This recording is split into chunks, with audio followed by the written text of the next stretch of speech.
Hello everyone, this is doctor Jagruti Patil. Welcome back to know your homeopathy. आज हम बात करने वाले सप्रेस्ड इमोशंस के बारे में। मतलब जो इमोशंस हमारे एक्सप्रेस नहीं हो पाते वो हमारे बॉडी को कैसे अफेक्ट करते हैं। अक्सर हम लड़कों को ये कहते हैं कि लड़के रोते नहीं, स्ट्रांग रहो, लड़के रोते नहीं, सब ठीक हो जाएगा, मूव ऑन, बी स्ट्रांग। ये सब बातें हम बार बार सुनते हैं हमारे पेरेंट्स से या आजू बाजू के लोगों से। बट बात क्या होती है, जब हम कोई इमोशंस डीपली फील करते और अगर हमको रोना आ रहा है, बहुत ज़्यादा गुस्सा आ रहा है, इरिटेबिलिटी हो रही है और हम वो एक्सप्रेस ही नहीं कर पाती है, तब कभी ना कभी वो जाके इमोशंस हमारे बॉडी को अफेक्ट करते हैं।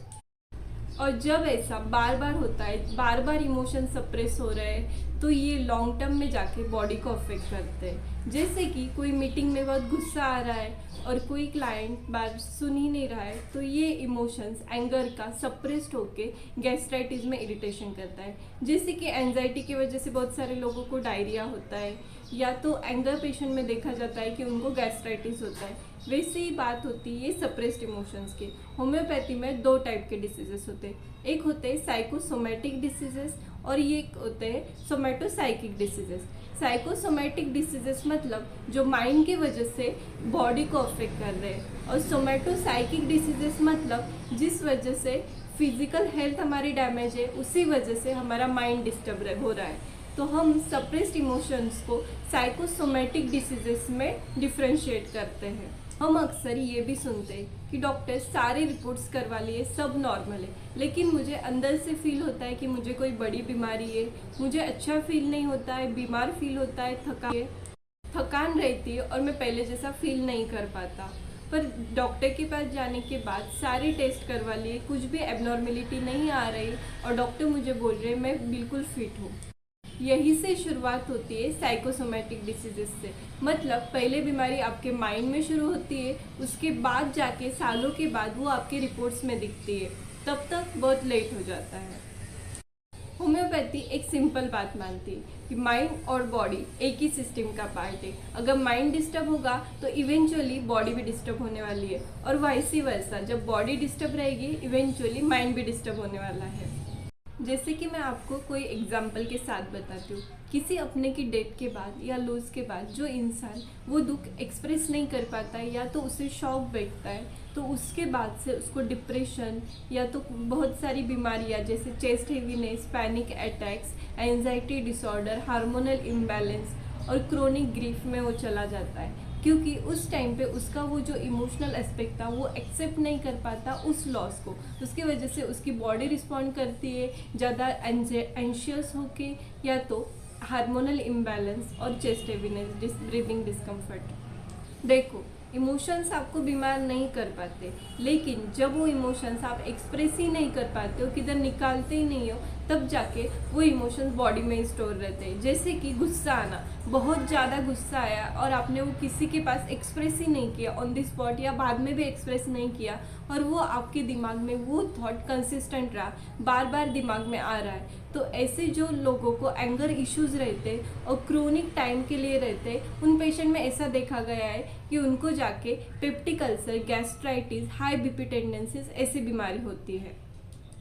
बॉडी उस गुस्से के एनर्जी को इन्फ्लेमेशन में ट्रांसफ़र करती है, उस वजह से skin issues, eczema, psoriasis, auto immune diseases ऐसी बीमारी लॉन्ग टर्म एंगर सप्रेशन की वजह से देखी जाती है। ये सप्रेस्ड इमोशंस सिर्फ एल्डरली या यंग लोगों में ही अफेक्ट नहीं करते, सप्रेस्ड इमोशंस इन चिल्ड्रन में भी अफेक्ट करते। बच्चों में भी ये देखा गया है कि जो बच्चे अपने इमोशंस एक्सप्रेस नहीं कर पाते उनको बेड वेटिंग, नाइट टेरर और एंजाइटी की प्रॉब्लम होती है। उन बच्चों की इम्यूनिटी भी लो रहती है, उनको बार बार कोल्ड, कफ, सर्दी, खांसी और बीमारियां होती रहती है, और ये बच्चे रात में उठ के चिल्लाते हैं, या तो चलने की बीमारी, ये सारी बीमारी उनमें देखी जाती है। इमोशंस और आपका बॉडी रिस्पॉन्स आपने भी कभी ना कभी ऑब्जर्व किया होगा।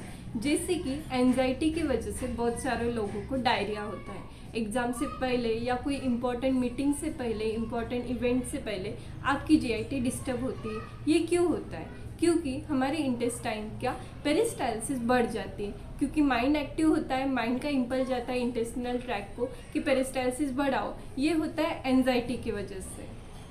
ऐसे ही बहुत सारे इमोशंस का इम्पैक्ट अलग अलग ऑर्गन पे होता है। अब हमें ये इमोशंस को हैंडल कैसे करना है कि जब भी आपको कोई इमोशंस फील होता है उसको दबाने से अच्छा उसे एक्सप्रेस करना किधर भी जिधर भी आपका सेफ जोन है, जैसे कि कोई अपने को बता देना या डायरी में लिख देना और वो इमोशंस को एक बार निकाल देना। अगर आपको रोना आ रहा है तो रो देना, एंगर आ रहा है तो गुस्सा किधर ना किधर निकाल देना, ये सबसे इम्पॉर्टेंट बात है। अगर आप आपकी इमोशंस को हैंडल नहीं कर पा रहे हो और आपकी इमोशंस एक्सप्रेस नहीं हो पा रहे और उसके वजह से आपको over thinking, anxiety, bad thoughts आ रहे और आप डिप्रेशन के तरफ जा रहे हो, तो आप होम्योपैथी ट्रीटमेंट ले सकते हैं। क्योंकि होम्योपैथी ट्रीटमेंट में हम देखते हैं कि आपका इमोशनल बैकग्राउंड, आपकी स्टोरी को समझा जाता है। पेशेंट का emotional response, stress handling capacity, उसका रिएक्शन पैटर्न, अगर सेम डिसीज़ भी रहा तो भी दो पेशेंट में अलग अलग मेडिसिन दी जाती है क्योंकि उनका इमोशनल बैकग्राउंड अलग होता है। होम्योपैथी का एम होता है कि सप्रेस्ड इमोशंस को जेंटली रिलीज करना ताकि बॉडी अपना बैलेंस वापस ला सके। ये सप्रेशन को फोर्सफुली तोड़ती नहीं है बल्कि बॉडी को हील करने का सिग्नल देती है। मैं ये बात क्लियर कर रही हूँ कि सारे प्रॉब्लम्स का कॉज इमोशंस नहीं होता, बट बहुत सारे क्रोनिक रिकरेंट प्रॉब्लम्स का कॉज इमोशंस ज़रूर होता है। इसलिए सिर्फ रिपोर्ट्स नॉर्मल होने का मतलब ये नहीं होता कि प्रॉब्लम इमेजिनरी है। तो आपने होम्योपैथी कब लेनी चाहिए? सिम्टम्स बार बार रिपीट हो रहे, मेडिसिन से सिर्फ टेम्पररी रिलीफ मिलता है, प्रॉब्लम किसी इमोशनल इंसिडेंट के बाद शुरू हुई है, आप मेंटली एग्जॉस्टेड फील कर रहे हो, तो कंसल्टेशन चाहिए। होम्योपैथिक कंसल्टेशन ज़रूर लेना चाहिए।